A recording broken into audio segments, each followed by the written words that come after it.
welcome back to Rubbin Minds. The conversation is still going on. Hashtag Rubbin Minds, or feel free to tweet at us at YNigerTV or Instagram at YNigerTelevision. We're talking about African time. What is African time? Is it another way of being fashionably late? Well, I have two guests in the studio with me. One is an event planner and another an MC comedian whom he's making a lot of money, man. He's making a lot of money. And nothing for the boys. He goes by the name SLK. How are you doing, man? Good to have you on board. Thank you. And of course, we have Bodam Taiwo, who is an event planner. You look absolutely gorgeous. Thank you very much. You get that a lot, don't you? Yes, I do. It's okay. I couldn't help but notice that SLK was chatting you up backstage. Did you get your number? No, that's phase 2. Phase 2? Yeah. I like that. Phase 1 is I like that. Thank you. You made my job so easy. Great to have you guys on board. First time on Rubbin Minds, both of you? Yes. Right. Okay, so let's move on quickly. African time. You're an MC comedian. You're an event planner. Let me start with you. Timing is everything. Yes. How long have you been hearing about African time? Probably since I was born. It's been there for forever, you know. And why? I think it's I don't know if it's a cultural thing. It's a cultural thing that's become a tradition, sort of. So it's almost like, you know, you're meant to start. I tell people, oh, we're starting at 10. When in reality, we're not starting until 12. But just so I know that, okay, if I say 10, then they'll come in around about 11:30, 12, if I'm really lucky, and then we can begin sets. Okay, how long is your African time before the actual time? For some people, it's 1 hour, some 30 minutes. Usually at events and shows, it is generally believed that people come 2 hours after. Wow. Yeah, that's what I've noticed. Time. That's what I've noticed. Okay. After if you say an event is to start 4, they start coming by 6:30. And I don't think it's a cultural thing or a traditional thing. I think it's a trendy thing or something fashionable. Yeah, something that people have seen that is quite fashionable. I don't want to come 4 and I'll be the only one. People now be looking at me like I like food. Well, I mean, we all like food. So no, people don't say, now you just want to eat or something. But if you notice, the generation before us, I mean, the elders who are in like maybe 40s, 50s and above, they have so much more respect for time. And you get a sense that this generation has no regard for time under the guise of African time or being fashionably late, and nobody wants to get to the event early. That's what I said. But how does that affect your business, for example? When a client who has paid you money to start the event at 3 doesn't, and then you end up staying till maybe 12 that day, whereas you're meant to have rounded up by 10. How does that affect your business? You know, it's kind of funny because even the clients themselves are never on time. That's the honest truth.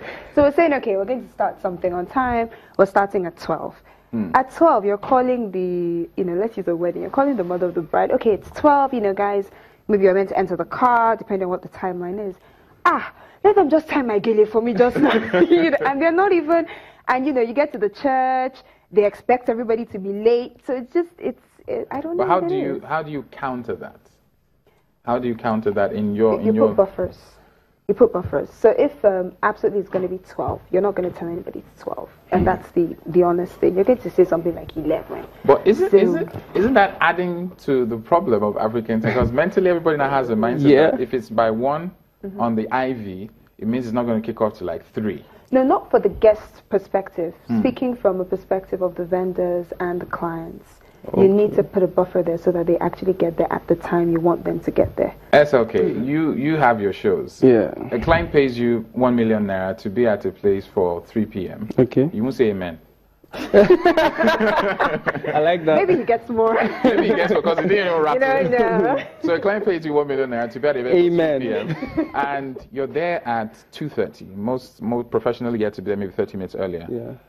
Have you been in a situation where you actually start at 3, irrespective of what the client says or what is happening at that event? All my life, there's been only one event that started on time.